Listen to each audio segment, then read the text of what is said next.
नमस्कार, मैं प्रांशी राठौर और आप देख रही हैं नेक्स्ट 9 न्यूज। महाराष्ट्र में सियासत और भी ज्यादा गरमाई हुई है। दरअसल महाराष्ट्र में इन दिनों शिवसेना पार्टी के नाम और चुनाव चिन्ह के साथ साथ सियासत तेज हो चुकी है।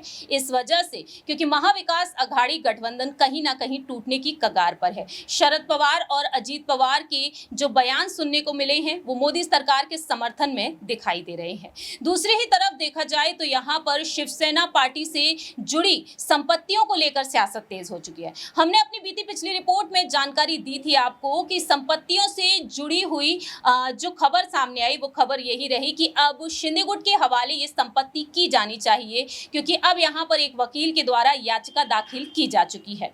ऐसे में देखा जाए तो यहाँ पर सियासत और भी तेज हो चुकी है। मालूम हो कि हाल ही में मुंबई के एक वकील आशीष गिरी ने महाराष्ट्र का एक मतदाता होने का हवाला देते हुए याचिका दाखिल की है कि शिवसेना से जुड़ी किसी भी चल अचल संपत्ति को उद्धव गुट को ट्रांसफर ना किया जाए, पार्टी से संबंधित संपत्तियों के बंटवारे को लेकर विवाद ना हो, सुप्रीम कोर्ट फैसले तक संपत्तियों की निगरानी के लिए रिसीवर नियुक्त करने की मांग भी की। तो अब यहाँ पर उन्होंने साफ तौर पर अपनी बात रख दी है और चुनाव आयोग के आदेश के बाद उन्होंने साफ तौर पर कहा है कि पार्टी के फंडिंग्स, बैंक खाते, जमीन और चल अचल संपत्ति एकनाथ शिंदे गुट को दिए जाने की उन्होंने मांग कर दी है। तो क्या वाकई में यहाँ पर एकनाथ शिंदे के गुट को यह संपत्ति दी जाएगी? फिलहाल देखा जाए तो यहाँ पर इसके आसार काफी कम भी नजर आ सकते हैं, क्योंकि यहाँ पर अब कहीं ना कहीं मालिकाना हक नजर आता है रश्मि ठाकरे का भी।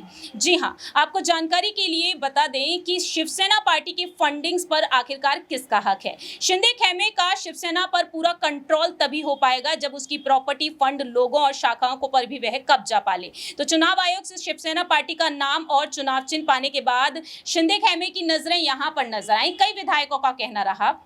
वहीं अब देखा जाए तो सुप्रीम कोर्ट ने शिवसेना पार्टी के नाम और चुनाव चिन्ह पर फैसले को सुरक्षित कर लिया है। इस बीच देखा जाए तो सेवा ट्रस्ट जो है ठाकरे परिवार के बेहद वफादार सुभाष देसाई इसके मुखिया हैं, और दूसरी ही तरफ देखा जाए तो यहाँ पर जो बातें सामने आई हैं, दादर में सेना के मुख्यालय शिवसेना भवन के साथ पार्टी के तमाम दफ्तरों पर मालिकाना हक शिवाई सेवा ट्रस्ट के पास है। चुनाव आयोग के फैसले के बाद यहाँ पर सियासत और भी तेज हो गई। पार्टी को अलॉट म्युनिसिपल बॉडीज भी शिंदे गुट के पास चली जाएगी अगर यहां पर कुछ ऐसे फैसले सुनने को मिलते हैं। तो शिवसेना में शाखाओं का नेटवर्क मुंबई और महाराष्ट्र के कई हिस्सों में फैला हुआ है। ये पार्टी के लोकल ऑफिस हैं, और दूसरी ही तरफ देखा जाए तो यहां पर ये बातें भी खुलकर सामने आ चुकी हैं, क्योंकि मालिकाना हक की यहां पर आपको अहम जानकारी ये भी दे दें कि सुभाष देसाई के अलावा ट्रस्ट में कई लोग भी शामिल हैं। इनमें वरिष्ठ नेता हैं लीलाधर दके, रविंद्र मिरलेकर, पूर्व मुंबई मेयर विशाखा राउत और दक्षिण मुंबई सांसद